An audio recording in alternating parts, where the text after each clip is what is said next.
Nouvel essai nucléaire nord-coréen, essai également de missiles balistiques qui pourraient permettre à Pyongyang d'atteindre le territoire américain d'ici quelques temps. Les nouvelles sont inquiétantes venant de la péninsule et de nouveau on parle de la possibilité d'un conflit. Il est vrai que l'effort militaire nord-coréen et la nature du régime sont très largement angoissants. La Corée du Nord est très certainement le dernier État totalitaire à la surface de la planète qui ne laisse aucun espace à sa population. Il y a encore beaucoup de régimes dictatoriaux autoritaires. La Corée du Nord est le seul qui ne laisse ni espace privé ni espace public. Et donc on parle un peu de l'irrationalité de ce régime qui pourrait lui permettre de se lancer dans une aventure militaire aux conséquences incalculables. En fait, les choses sont tout à fait différentes parce que si bien sûr Pyongyang pourrait infliger des dommages extrêmement importants à Séoul qui n'est qu'à 60 km de la frontière, voire même à Tokyo dont la ville est à portée des missiles nord-coréens, eh bien ces destructions seraient de peu de secours pour la Corée du Nord parce qu'elle ensuite serait immédiatement vaincue, voire détruite. Le rapport de force militaire n'est plus en la faveur de la Corée du Nord. Et ce régime est certainement détestable, il n'est pas irrationnel. Ce que veulent les dirigeants nord-coréens, c'est se maintenir au pouvoir, non pas gagner une guerre qu'ils savent inaccessible pour eux. Or, la meilleure façon de perdre le pouvoir serait de se lancer dans la guerre, dans laquelle la défaite serait une certitude.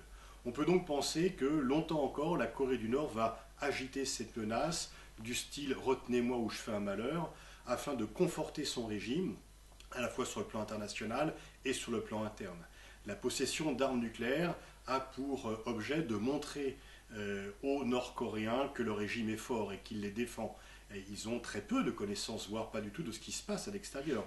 Ils ont du mal à percevoir la différence de situation économique entre ce qu'ils vivent et ce que vivent les autres. Et donc ils peuvent d'autant plus adhérer aux thèses du régime par la peur et par la contrainte. Et puis, c'est aussi le moyen de dire aux autres pays, eh bien, nous sommes détestables, mais ne venez pas changer la donne parce que nous avons les moyens de vous faire mal. Et donc, il y a une sorte de situation d'équilibre où la Corée du Nord n'ira pas attaquer la Corée du Sud, le Japon ou autre, et qu'en même temps, les pays voisins n'iront pas venir attaquer la Corée du Nord. Les Nord-Coréens, les dirigeants nord-coréens sont persuadés, mais peut-être pas à tort, que si Saddam Hussein et Kadhafi avaient eu l'arme nucléaire, ils seraient toujours au pouvoir.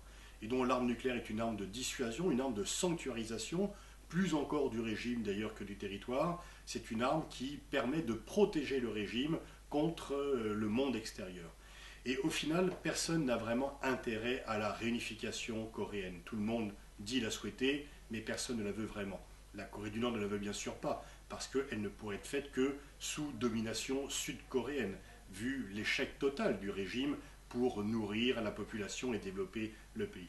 Mais la Corée du Sud ne la souhaite pas plus, dans la mesure où le coût de cette réunification serait trop lourd pour l'économie sud-coréenne. Les Sud-Coréens voient très bien que l'Allemagne, pourtant l'Allemagne de l'Ouest, 4 fois plus nombreuse que l'Allemagne de l'Est, où l'écart de développement entre les deux Allemagnes était nettement moins important que l'écart de développement entre les deux Corées. Il n'y a que 2 Sud-Coréens pour un Nord-Coréen, la réunification serait trop coûteuse. Le Japon, bien sûr, n'aime pas du tout la Corée du Nord, mais craint qu'une réunification coréenne se fasse sur son dos, à son détriment. Quant aux États-Unis, eh bien, ils pensent qu'une réunification viendrait priver l'un des motifs de leur stationnement et de leur présence dans la région, alors qu'à l'inverse, la Chine pense que cela pourrait permettre aux troupes américaines d'avancer jusqu'à leurs frontières.